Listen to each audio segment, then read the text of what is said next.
Alright, we wanted to take a moment to share with you some tips on how to best use your Brian Schupbach Big Buck Challenger call. Now, this operates as pretty much any other grunt call with some really special features. But sometimes it's knowing what to say through the call and when to say it that can be the difference of getting that buck under your stand this year. The Schupbach Challenger maintains great tone, but you can do it very quietly and you can do it very loud. And I'll show you how you do that right now. You can create a small bell with your second hand. You never want to just hold the call and blow through it. Create a back pressure bell and bring your other hand up inside of it. This will help muffle, but it'll bring that tone down even more.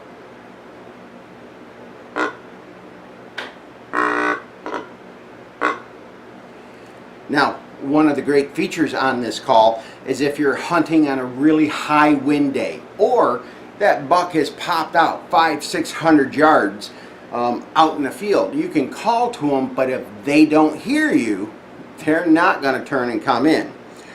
With this call's redesign, you can blow very hard through the call without it locking up, squealing out, or breaking tone.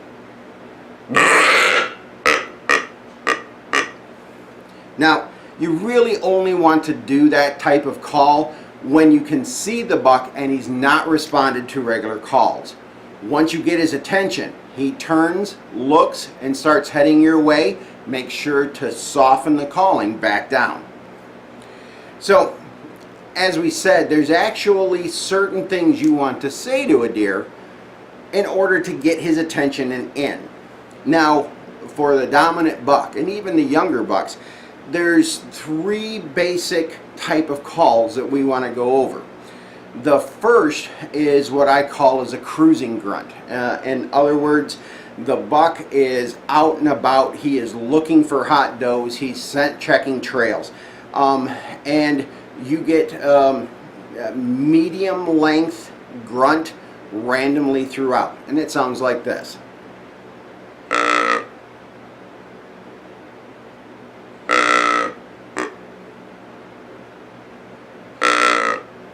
And again, I'm closing out my hand at the end of the call to get that tail off. This is a buck that's cruising, that's looking.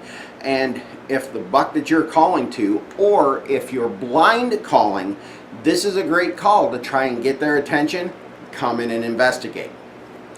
The second is actually the tending grunt, which means he's found a hot doe and he is hot on her trail. Now in this case, they grunt with almost every step they take the closer they get to the doe. And so that comes across like this.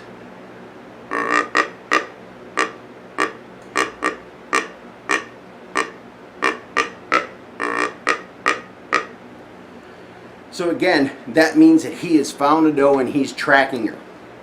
The third is actually when he's at the doe. She's ready to breed and he's done the scent check, he's done his lip curl, and what you get is an elongated grunt, usually followed by little pops. And it can go in either order, to be honest with you, but I usually do that call like this.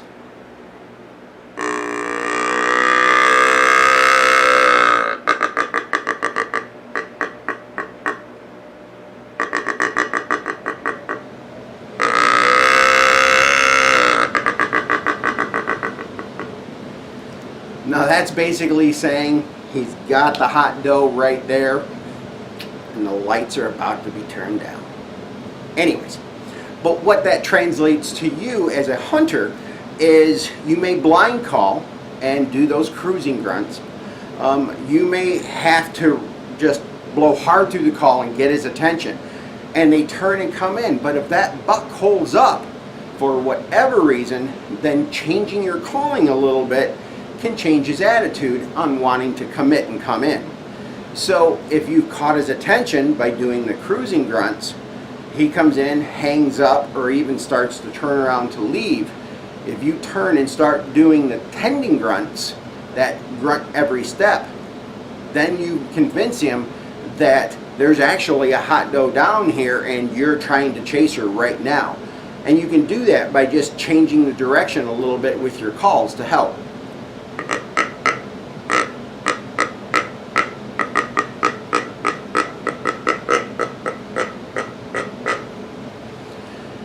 Or the actual breeding grunt when he's right there with the doe. Not only have you told him that, hey, I found a doe, or I'm looking for a doe, and he hangs up and you give that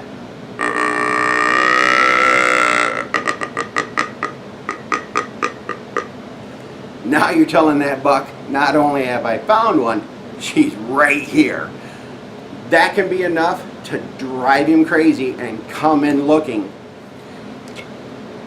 Now with the call, you can do the exact same thing in the second tab up. And what this allows you to do is gives you a younger buck tone. So it's the same grunting, same aspects, but in a little higher pitch.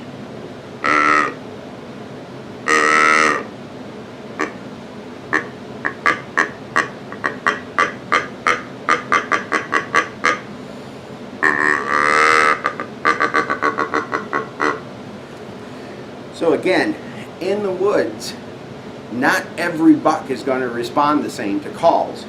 But especially if you've got a really nice buck out there that somewhere along the line has had his butt kicked before, or really not interested in a fight.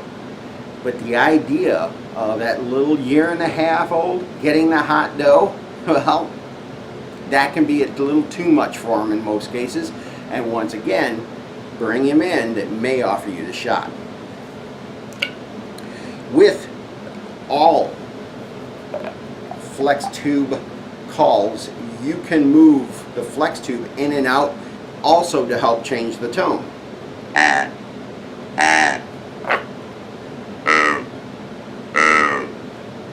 So you can play to see what's going to work best in your area to grunt those bucks in. Not everybody is always looking for the buck. Sometimes calling in a big doe is a huge amount of fun. And in the same aspect, moving up to the third ring, you can do those doe bleats.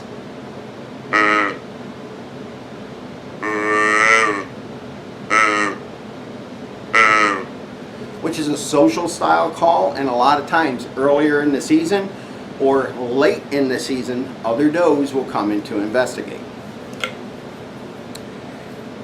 You move it up to the fourth position, and this really allows you to give great estrus calls. So for the whitetail doe, this is a drawn out call that actually comes into a crescendo and tapers back off. And it sounds like this.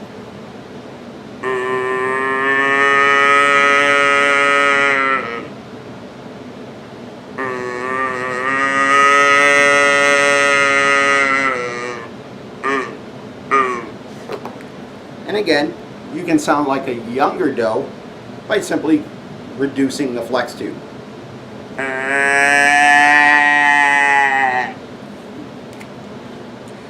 Moving it up into the last notch position. This is actually one of my favorite calls. I keep the flex tube all the way pushed up on this position, and it really gives you that of that year's yearling fawn. So in the early season or late season, it can work great in bringing those does in. And you do this call by you're actually mimicking the word mama through the call. And you'll notice on my hand, it will open up and shut as it goes through. And that sounds like this.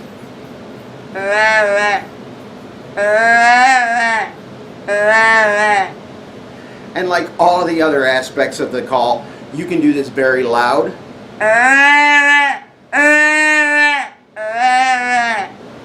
Or bring it down as quiet as you need it. Now, the other cool aspect of this call is it's very difficult many times to grunt a buck off a doe that he's already have in front of him. He's already found that hot doe and he's locked up with her. He's following her around, chasing her around, trying to get her ready into that breeding cycle. But as we do with turkey hunting sometimes, you can give those fawn bleats, get that doe's attention, if you can bring her past you, that boy will follow. Now, one of the coolest aspects of the Schupbach Challenger call is in every call we built in a little coyote coaxer. We built in a small mouse squeaker at the bottom of each call. Pretty simple to use. Pull the flex tube off. You're actually going to cover the bottom of the call and then just wind through it softly.